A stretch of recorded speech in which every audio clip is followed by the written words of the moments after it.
Comenzamos.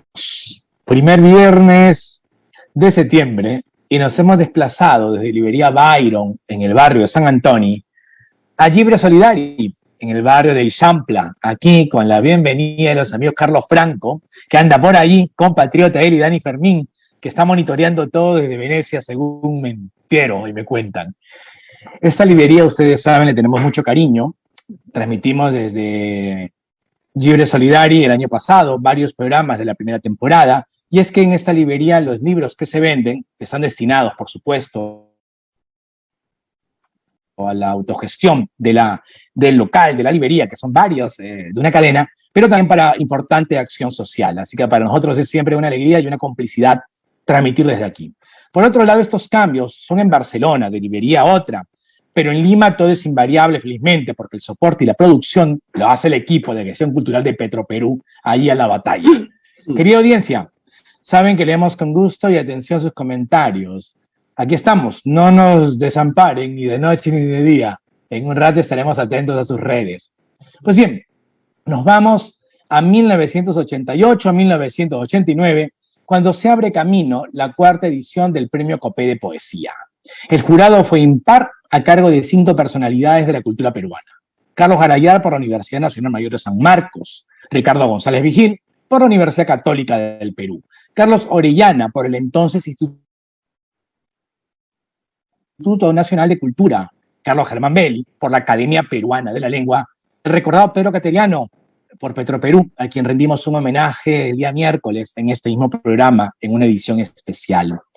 Y el ganador es Oscar Limache, por Viaje a la Lengua del Puercoespín, que se llevó a casa el premio Copé de Oro. Permítanme contarles una confesión, algo que quedará entre ustedes y nosotros. Hace 20 años casi, yo mandé un cuento al premio Copé de cuento y obtuve el premio Copé de plata. Nunca había tenido tanto dinero en mi vida, era una cantidad de 5 cifras que recuerdo haber arrojado sobre la cama de Plaza y Media en la casa de mis padres, yo era estudiante de San Marcos de literatura. Cuento eso por una razón peculiar, que yo mandé un cuento al Copé, había más de 2.000 concursantes, un cuento que no había ganado un concurso anterior. Si este cuento lo mandé en diciembre de aquel año, 2002, en noviembre de ese año, yo este mismo cuento lo mandé al concurso de cuento de la Facultad de Letras de San Marcos. Hubo 48, 49 concursantes. Yo quedé séptimo. ¿No gané? Por supuesto que no. No tuve ni mención. Pero en ese último mes me pasé afinando cosas que le encontré al cuento para obsesivamente trabajarlo. Pues bien, el libro que nos convoca el día de hoy y el poeta que nos convoca el día de hoy está vinculado a esta visión de la escritura, de seguir creando, seguir construyendo. De este modo, el libro, ya lo sabrán ustedes, tiene una historia, el de Limache, del año ganador, pero que también que se remonta quizá una década atrás. Pero antes, para conocer mucho más de su autor, tenemos un video. Vamos con él.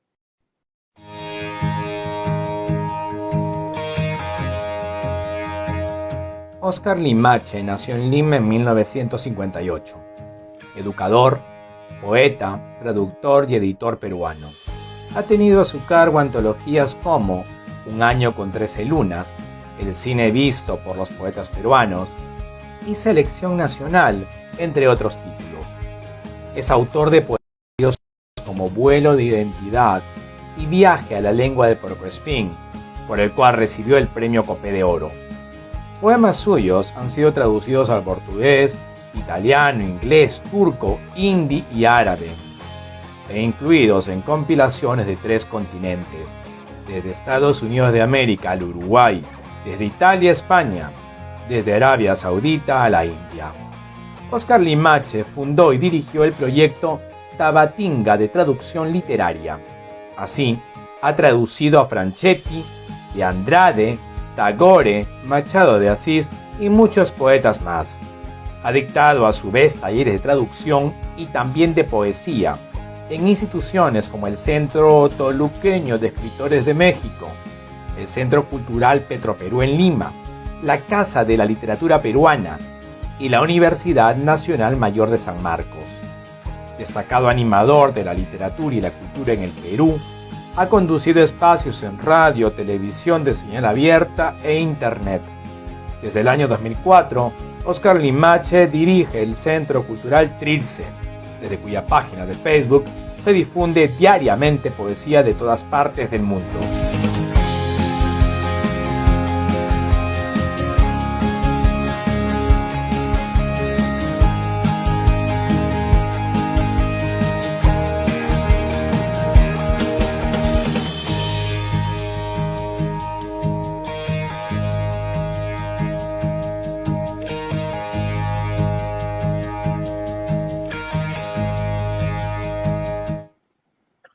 Entonces, ¿quién es el bienvenido de hoy? Pues Óscar Limache. Óscar, qué placer. Oye, qué gusto reencontrarme contigo. Siempre nos encontrábamos presencialmente en las ferias del libro en Lima, ¿no? Y ahora volverme a encontrar contigo de manera virtual. Y bueno, riéndome un poco de este montaje biográfico, ¿no? Donde me encuentro con algunas fotos que tienen muchas anécdotas, ¿no? Detrás. Así que gustoso de conversar contigo. Muchas gracias a Petro Perú por la invitación.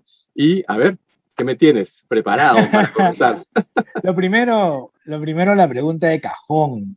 Óscar, obtienes el premio Copé de Oro en poesía con tu libro Viaje a la lengua del puercoespín. Habías recibido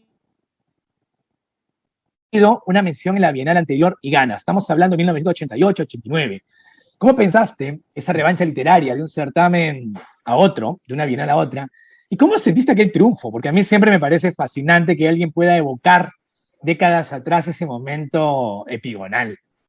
Bueno, primero darte la bienvenida aquí a la Biblioteca Girondo Huidobro Vallejo, que así se llama, así la bautizamos. La bautizamos con 3 vinos, uno peruano, uno argentino y otro chileno. Y desde donde yo transmito, además, lecturas, ¿no? En realidad nunca lo sentí como una revancha. Para mí, la mención honrosa era ya un logro. O sea, yo recuerdo la nota periodística de La República donde mencionaba los ganadores del año 86 y un agregado decía, la sorpresa la dio el fotógrafo Óscar Limache. Yo en esos momentos yo publicaba fotografías en Lluvia Editores, las ediciones, las carátulas de Lluvia, las cubiertas, yo las fotografiaba. Entonces yo era conocido como un fotógrafo.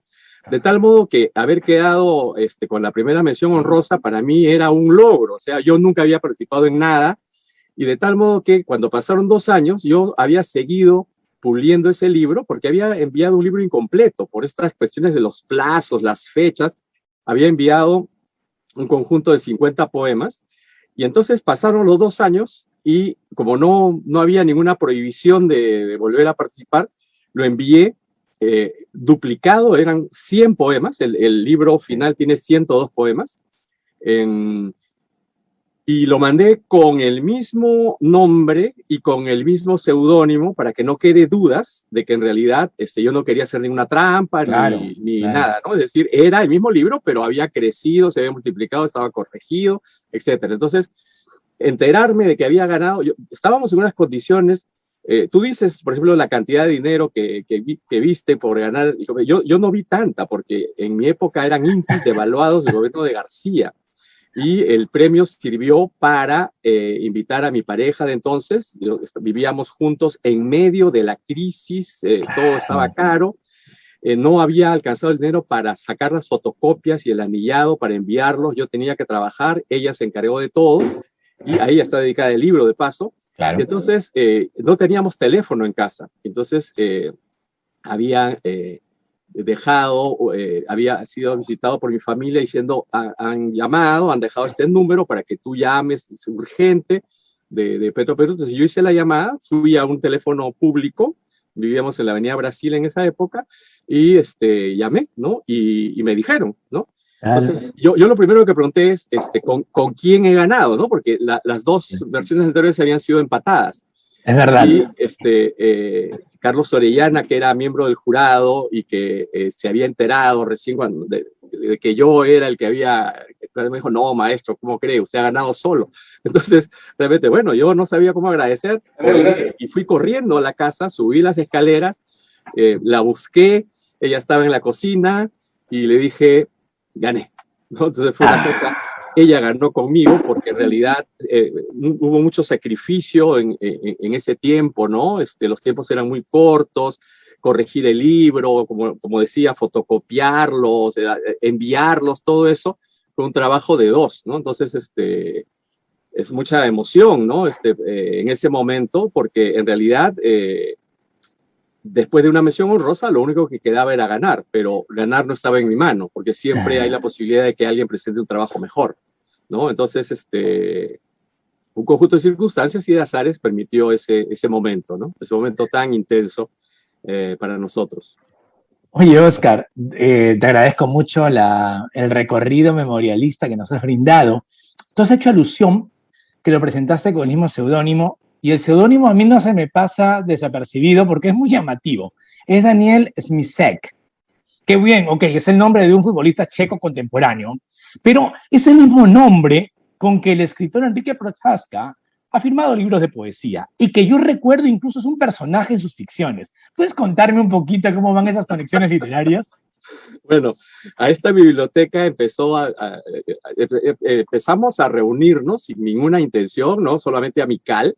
Enrique empezó a visitar la biblioteca y leíamos mucho y jugábamos y hemos grabado diálogos y no sabíamos que estábamos escribiendo, yo, Viaje a la lengua de Porco-Espín, él, una novela aún inédita, o sea, la obra maestra todavía está inédita, que se titula Sábado. Entonces, bueno, y entonces, sin proponérnoslo, terminamos, y sin decirnos lo demás, terminamos siendo personajes, yo de su novela y él de mi libro. O sea, hay citas, y yo cito una carta, uno de los poemas es una carta textual de Enrique que me envía de Inglaterra, ¿no? Y en otro momento hay una cita firmada por Daniel Smisek, ¿no? De hecho, hay tres zapatos de Smisek, se llaman, ¿no? Son poemas de él. Es decir, el libro está lleno de referencias a otras personas y están citadas las personas por su nombre, así que no, Sí. o sea, está ahí, ¿no? Es decir, la reutilización de la poesía. Entonces, sin saberlo, estábamos creando una obra acá en este espacio. Él vino aquí para corregir un único desierto que él reconoce en el prólogo de su libro. Entonces, dije, lo mejor que puedo hacer es inventar un seudónimo de alguien que existe realmente, pero que nadie conoce. Entonces, sin consultárselo a Enrique, pues usé el nombre de Daniel y ahí está, ¿no? Daniel Smisek está ahí, y seguramente va a estar también en la novela, ojalá que pronto la publique Enrique Sábado, ¿no? Así que todavía nos une una amistad muy estrecha. Él ha escrito muchas presentaciones de exhibiciones de fotografías mías, prólogos, etcétera. Yo le estoy muy agradecido a Enrique por estos años de amistad, ¿no? Y él frecuentaba esta biblioteca. Estamos hablando del año 85, 86, sí. Estamos hablando de hace 35 años, ¿no? Que sucedieron esas cosas. De ese tiempo, ahora, es también remontarnos a este libro clave, que es Viaje a la lengua de Porco-Espín, con estos recuerdos intertextuales, con estos recuerdos de lecturas y de amistad.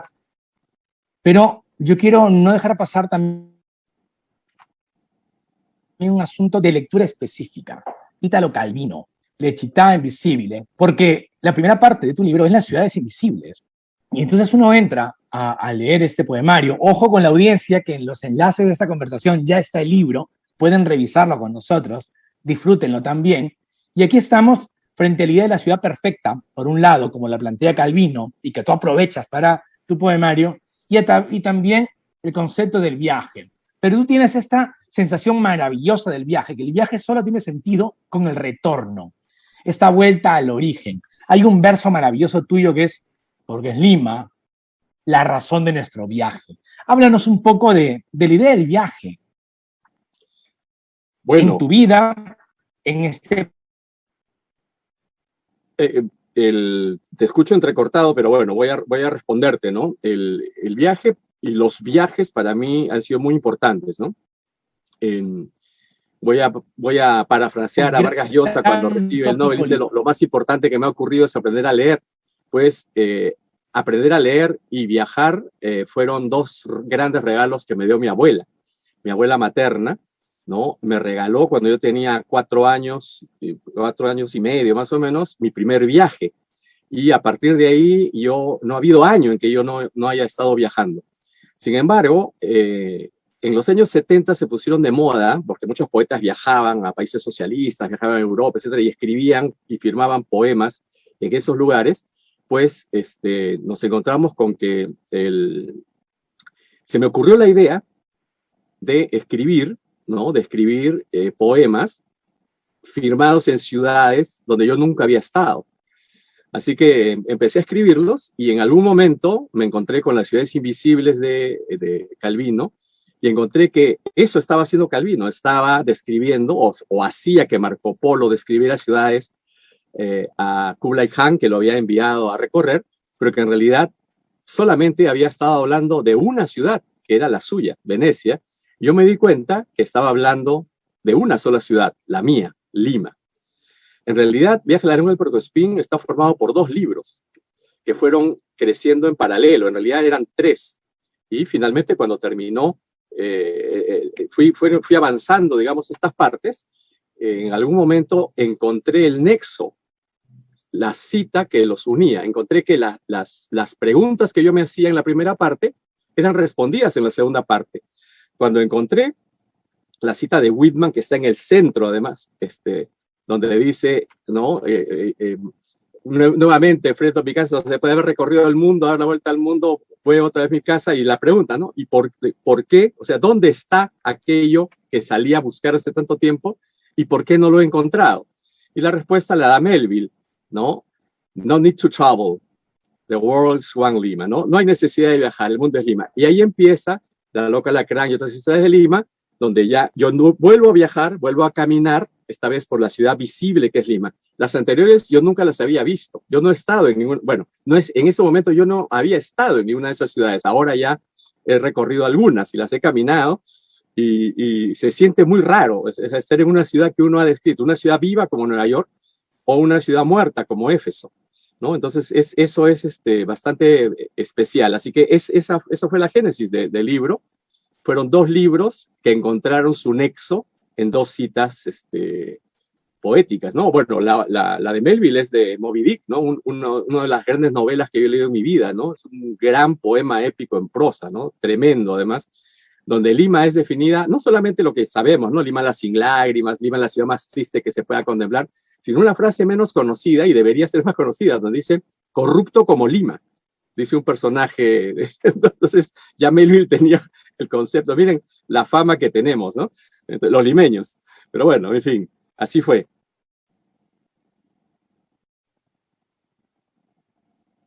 Querido Oscar, tú y yo no nos hemos enterado, pero la señal ha fluctuado bastante mal y creo que la audiencia se ha perdido los primeros minutos de tu intervención y quizá el último del mío. No sé, ¿cómo hacemos? Lo que intentaremos es seguir conversando porque nosotros hemos seguido hablando. Sí. Sí.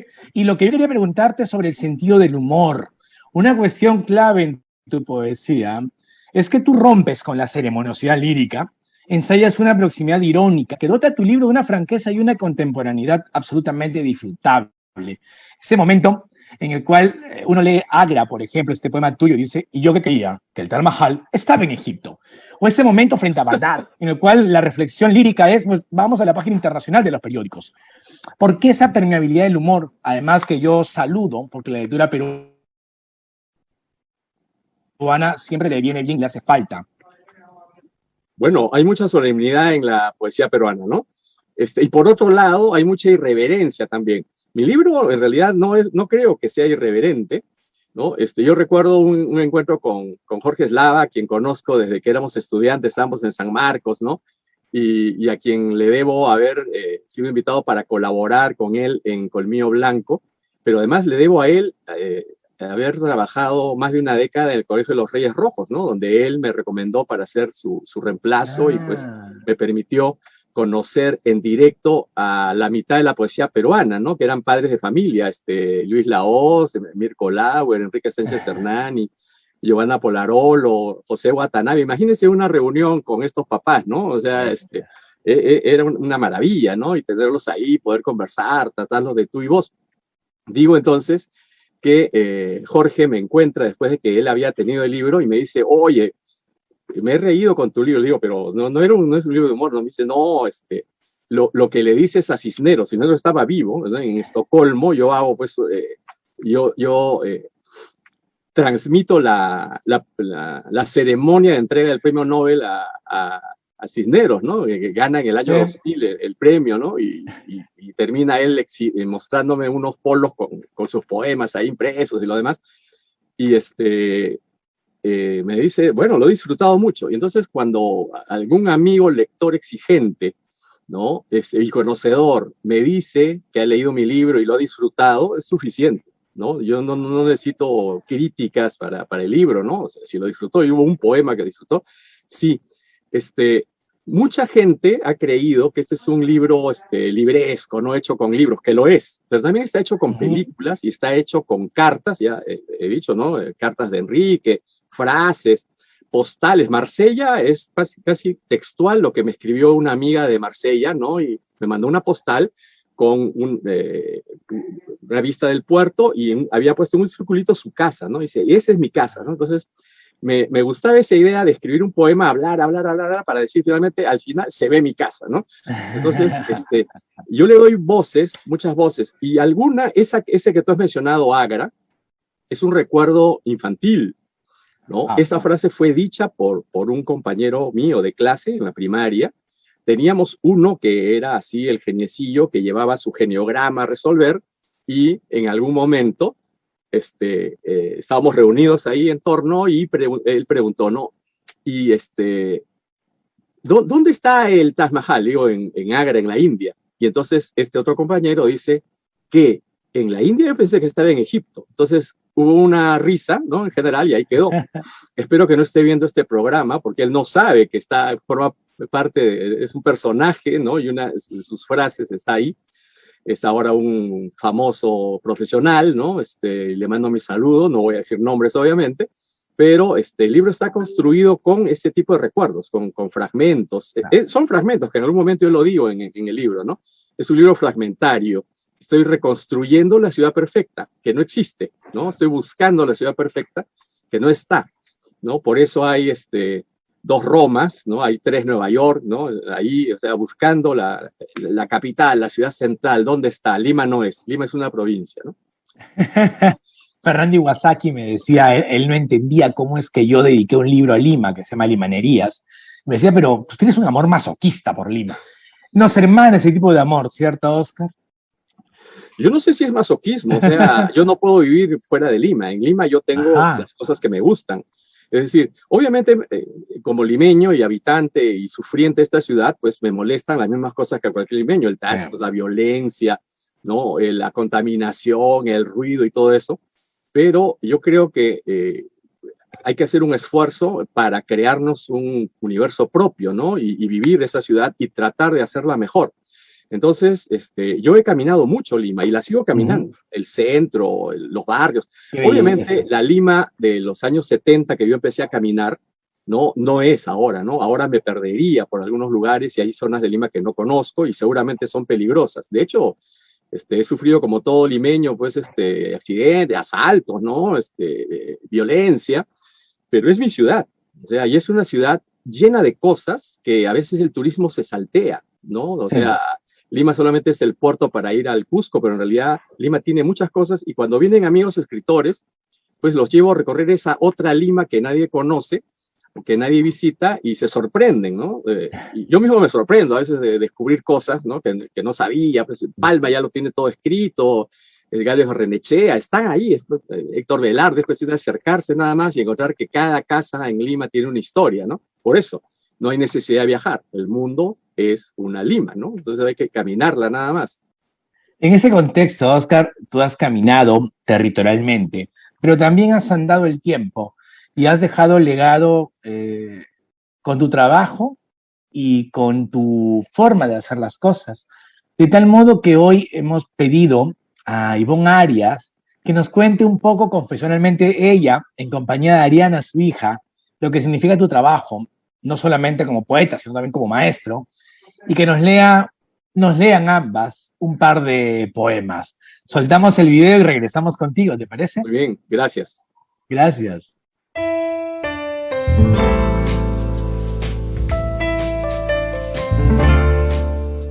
Para mí es un ritual leer diariamente las diferentes publicaciones que hace Oscar Limache a través del Centro Cultural que dirige, que son una prueba de todo su compromiso, responsabilidad y pasión por la poesía.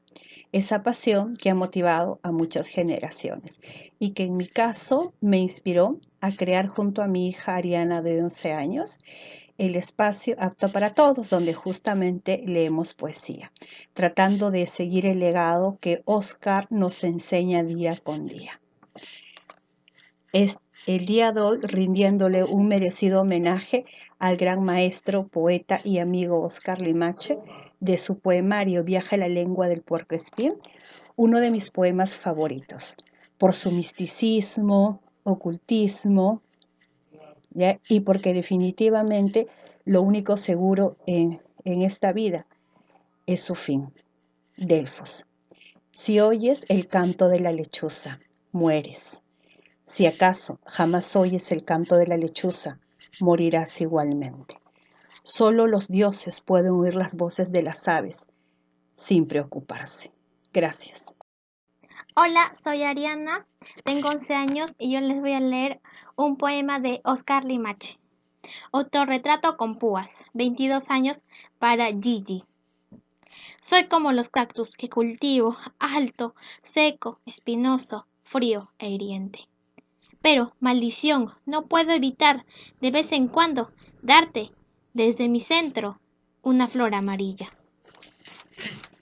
Felicidades, Oscar.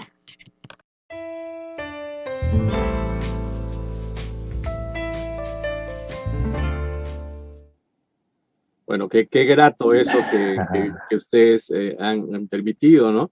Ivonne y Ariana han estado en esta biblioteca, ¿no? Oh. Siempre que alguien viene por primera vez, se lleva un libro cada uno. Ariana se llevó un libro de Salgari.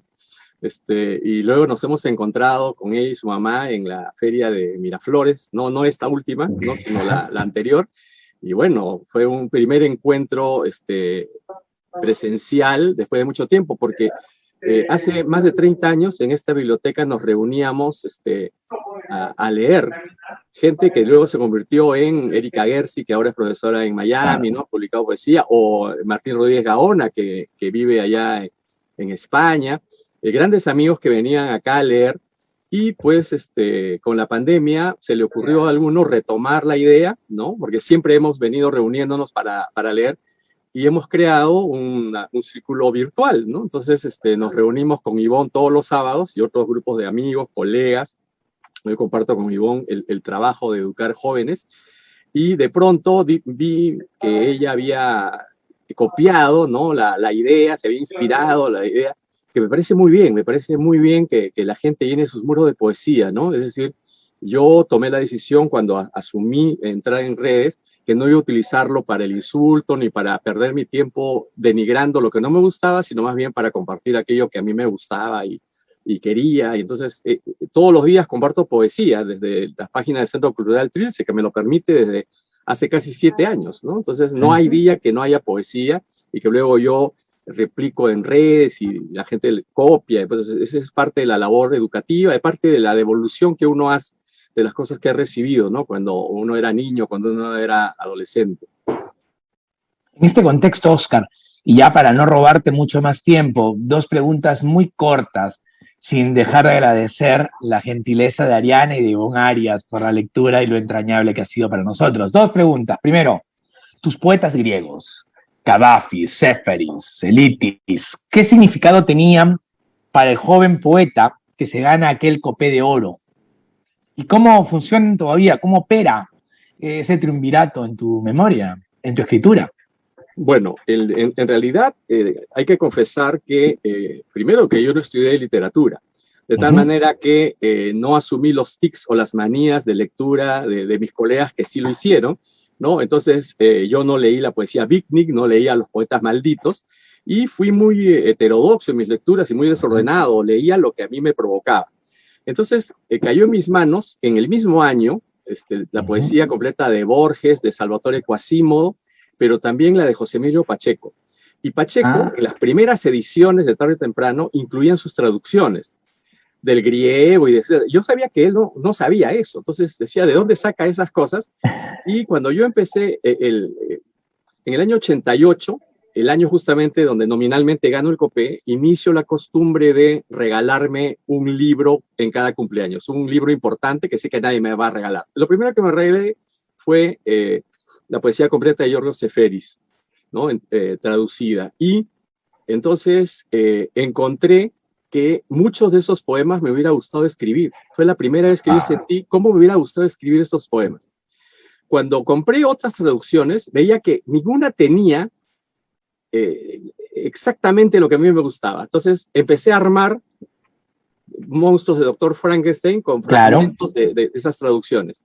Y entonces decidí incluir en mi espacio, en el viaje a la lengua de Profesor Spin, estos monstruos, ¿no? Y además yo reconozco, al final de esa sección, yo digo de dónde, de qué traductores he tomado, ¿no? O sea, todo eso es un collage de traducciones tal como me hubiera gustado a mí leerlas, ¿no? Entonces ahora, pues, hago las traducciones yo, ¿no? Entonces, no del griego, sino de otras lenguas, y bueno, a eso me dedico en estos tiempos, ¿no? ¿Qué es la traducción entonces, Oscar? Yo a veces, permíteme un anticipo muy personal. Siempre he creído que el traductor, la traductora, no es alguien experto en una lengua general, sino que es alguien que se especializa en una lengua particular y personalísima del poeta o narrador a quien va a traducir, que puede entender sus puntuaciones, su ritmo, su gusto por las palabras, tal vez muy extensas, muy pequeñas, que encuentra una consonancia en su visión de la lengua y aquello que expresa quien escribe. Esa es una visión muy personal de la traducción. Cada vez que me han traducido, así lo siento. ¿Cómo sientes tú la traducción? ¿Qué significa a ese nivel para ti? Para mí, la traducción, y ya tengo 2 décadas haciéndolo, es el grado máximo de la lectura. Si hay el grado máximo de la escritura, hay un grado máximo de la lectura. Porque tú puedes leer en otra lengua, en francés, en inglés, en las lenguas que tú conozcas. Y puede ser que te tropieces con una palabra cuyo significado no logras entender del todo y te la salteas. No pasa nada por el contexto, ¿no? Pero cuando traduces no puedes hacer eso. Tienes una responsabilidad frente al lector futuro de tu traducción de ser honesto y transmitir lo que el poeta dijo. Y entonces, en este camino, he ido fluctuando porque he ido viendo los extremos, ¿no? El traductor fiel al texto, que es el peor, y el traductor que recrea el texto, que no sé si está bien eso. Yo he leído, por primera vez leí a Fernando Pessoa en traducciones de Octavio Paz, y me parecieron magníficas. Pero cuando luego leo a Pessoa, veo que Pessoa tiene un recurso de repetición, reiteración, que puede parecer redundante, y que muchos poetas se lo saltan, muchos traductores, digo, muchos poetas traductores se lo saltan y mejoran el poema. Paz, Borges son grandes traductores, quizás porque mejoran el poema, y en el sentido estricto tal vez no sean tan fieles, porque lo mejoran. A veces el poema tiene que tener un poco de tierra, un poco de suciedad, ¿no? A veces ensuciado los zapatos o los pies, ¿no? De tal modo que yo en mi traducción trato de ser fiel más que al concepto, que también es importante, a la sonoridad, ¿no? A los sonidos que los poetas ponen. Entonces, tienes razón, es decir, no es un especialista en una lengua, sino tiene que ser alguien que está entrenado en leer poesía, ¿no? De ser posible, de escribir poesía, y son trabajos de reescritura, o sea, uno está reescribiendo el poema lo más cercano, no a la palabra, sino al espíritu del poema, y sin embargo, sin apartarse mucho de la palabra, porque las sonoridades, las aliteraciones, todo eso es importante en poesía. Uno no está traduciendo prosa, que también lo he hecho, pero poesía es otro tipo de trabajo, ¿no? Que demanda mucho tiempo y conocimiento real, no solamente del texto que uno está traduciendo o del libro, sino de la obra completa y la vida de ese autor para poder entender matices, ¿no? Y poder comprender y trasladar mejor a la lengua de uno lo que el autor ha querido decir, ¿no? Entonces, para mí es un trabajo fascinante de descubrimiento, porque encuentro y descubro cosas que en las primeras lecturas no había descubierto. Y, por supuesto, amplío mi vocabulario, porque siempre estoy consultando diccionarios, estoy consultando formas, ¿no? Siempre es un trabajo para mí enriquecedor y espero que para los que lean mis traducciones he traducido a Drummond de Andrade, y he traducido a Tagore, ¿no? Y para mí ha sido grandes descubrimientos esa nueva lectura cuando yo los traduje.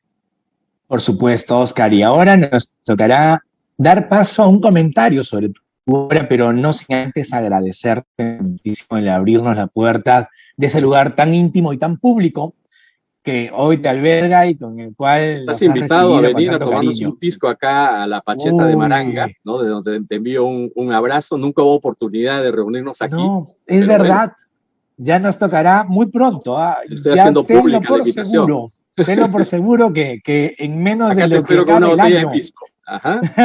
Y mucha conversación. Dalo por hecho. Dalo por hecho. Gracias por esta conversación, Juan Manuel. Es un gusto encontrarme contigo. Y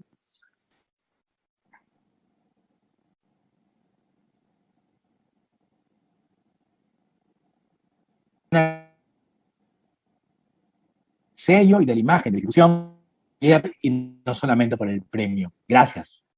Gracias. Hemos hablado con Oscar Limache y su libro ganador del premio Copé de Poesía. Pues ahora escucharemos a un experto de este poemario, el poeta e investigador Paolo de Lima. Paolo de Lima nació en Lima en 1971, es doctor en literatura por la Universidad de Ottawa y actualmente es profesor en la maestría y doctorado de literatura en la Universidad Nacional Mayor de San Marcos, así como profesor de literatura y sociedad en la Universidad de Lima. Paolo es miembro, además del comité de... Es un poeta de amplia trayectoria, con libros como Cansancio y Silenciosa Algarabía. Además, en 2005, obtuvo el primer premio de ensayo de la Asociación Canadiense de Hispanistas, reconocimiento que está en sintonía con su obra crítica y estudios que incluyen títulos como La Última Cena, 25 años después, Materiales para la Historia de la Poesía Peruana, y Poesía y Guerra Interna en el Perú. Además, Paolo de Lima es una de las personas que yo he fotografiado en Barcelona. Recuerdo esa tarde caminando en la ciudad, yo con mi cámara Nikon 3200, haciéndole algunas tomas al poeta para futuro. Por otro lado, déjenme decirles que Paolo le tengo un cariño especial porque fue Paolo de Lima el que me incitó a ir a las alturas de Montserrat, aquí en Cataluña, para ir tras las huellas de lo que se decía era el último ejemplar conocido, el único, de España parte de mi este cáliz, de César Vallejo, que al final vi y croniqué. Todo esto solo es preámbulo para este comentario y homenaje a Limache, hecho por Paolo de Lima. Adelante.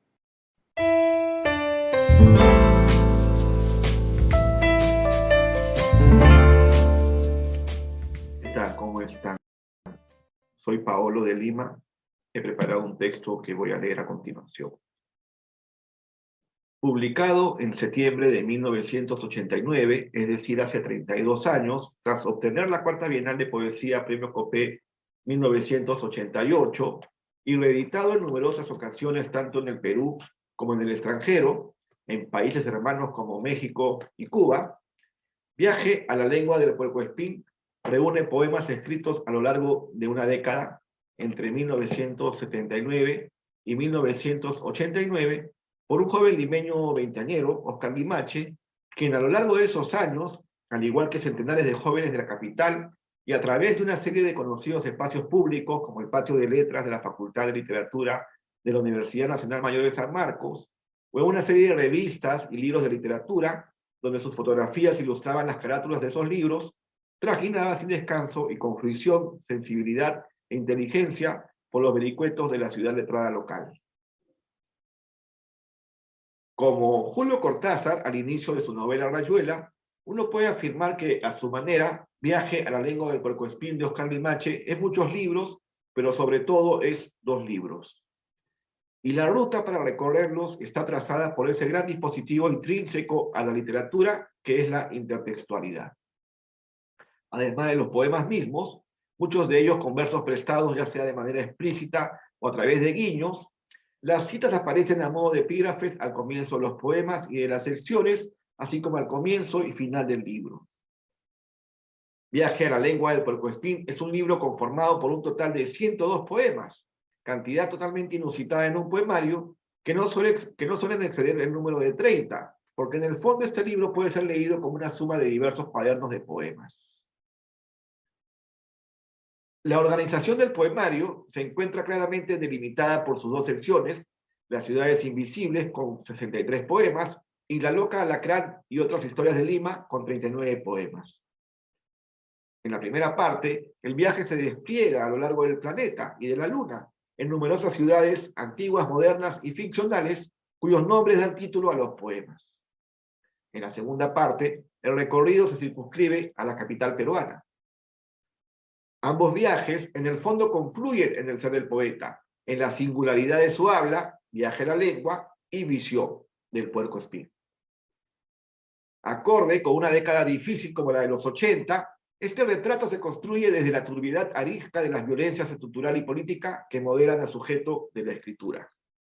Lo interesante del retrato, que otorga una actualidad y vigencia permanentes al poemario, está en los enmascaramientos y suma de voces desde los cuales el viaje se lleva a cabo. A esto se suma el hecho de que Viaje a la lengua del puercoespín se vale del recurso de la intertextualidad para abrir sus canales de sentido. Este es otro de los atractivos del poemario. Si bien la escritura de los poemas no está desligada de un efecto de oralidad y tono testimonial, acorde de manera amplia con el registro conversacional entonces en boga, el contenido de los textos busca en el lector la reconstrucción discursiva de sus referentes. Esta estrategia invita a acercarse al texto a la vez que se exige competencias literarias, culturales e históricas múltiples. Se trata de un juego que induce a reconstruir las historias que conforman los poemas, empezando por identificar la voz que les da vida. Los 63 poemas de las ciudades invisibles nos hacen viajar por diversas ciudades del mundo, muchas de ellas ubicadas en países disímiles y de resonancias connotativas.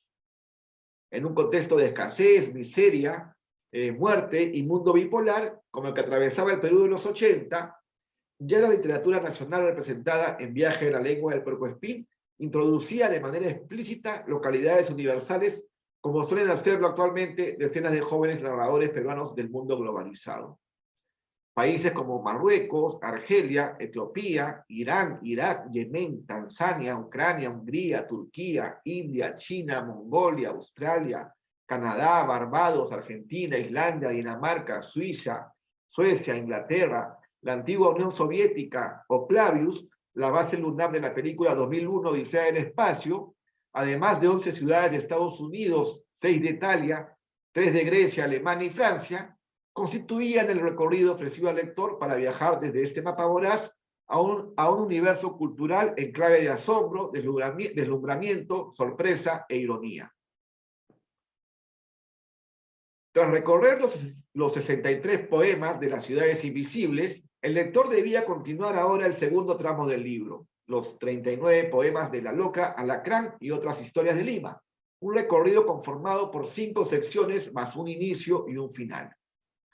Tras haber viajado por el mundo, viaje emprendido por los caminos tanto de la alta cultura universal como la de masas, el lector era sumergido ahora a la ciudad de las 1000 cabezas, a la horrible, al universo del desborde popular y al infierno de Maruja, el célebre personaje congranciano que aparece en el inicio de este segundo recorrido de Viaje a la lengua del puercoespín. El camino prosigue por los 8 poemas de Nocturnos, con sus locos y locas, sus pobladores sin hogar tras los parques enrejados, la cárcel de mujeres, los niños petizos abandonados y asesinados por la garúa chamuscada de la Plaza San Martín, y sujetos transitando las avenidas del centro tras sufrir las explosiones terroristas, desalojos, esteras y balas oficiales.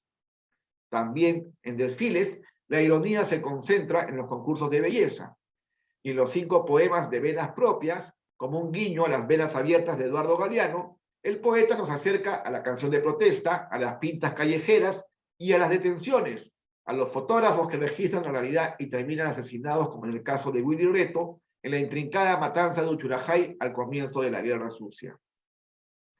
Tras este oscuro descenso, los 19 poemas de Reflectores nos devuelven al juego intertextual con el haiku, la novela, el poema y el cine. Y antes de cerrar el libro, se encuentran los 4 poemas de Escalas, expresados en clave de memoria recobrada por las calles de la infancia que nos llevan al final por las vías del tren que anuda el viaje. Hay que darle las gracias al Premio Copé de Poesía por persistir a lo largo de fructíferos 40 y tantos años en este empeño por transmitir como nos enseña el crítico inglés Terry Eagleton, esas verdades morales que son los poemas, pues a través de ellos los poetas buscan un enfoque cualitativo o evaluativo de la conducta humana y de la experiencia, del modo de vivir más plena y alegremente, como expresa el propio Limache, desde la voz de una víctima del conflicto armado interno. Cito: como la sangre, pues, como coraza de hierros, si viajo por las calles cargado de optimismo. Un optimismo que se dilucida en el viaje mismo que el poema permite a través del placer sin límites de la lectura. Y libros como el que Oscar Limache construyó para acceder al viaje de la lengua del puercoespín nos lo demuestran una y otra vez en un viaje en el que somos por siempre uno y todos y nadie. Muchas gracias.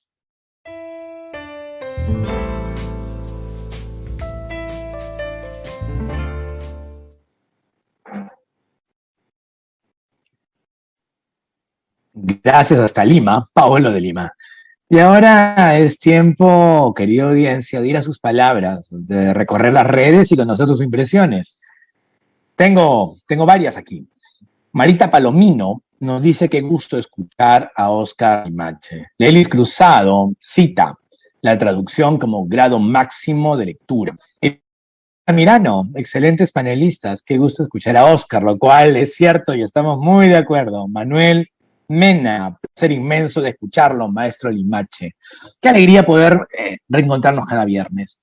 Pero el próximo tendremos nuestro quinto programa, tan especial como este, pero con una diferencia. Tendremos a la primera mujer que ganó un premio Copé. Recuerden ese nombre, Ana Varela Tafur.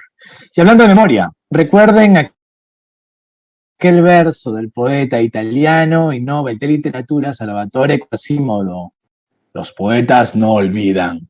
Espero que ustedes tampoco, pues tenemos una cita cada viernes a las 11 a.m. de Perú, gracias al equipo de gestión cultural de Petro Perú. Ya lo saben, fue Juan Manuel Chávez para usted y lleno de oro. Gracias.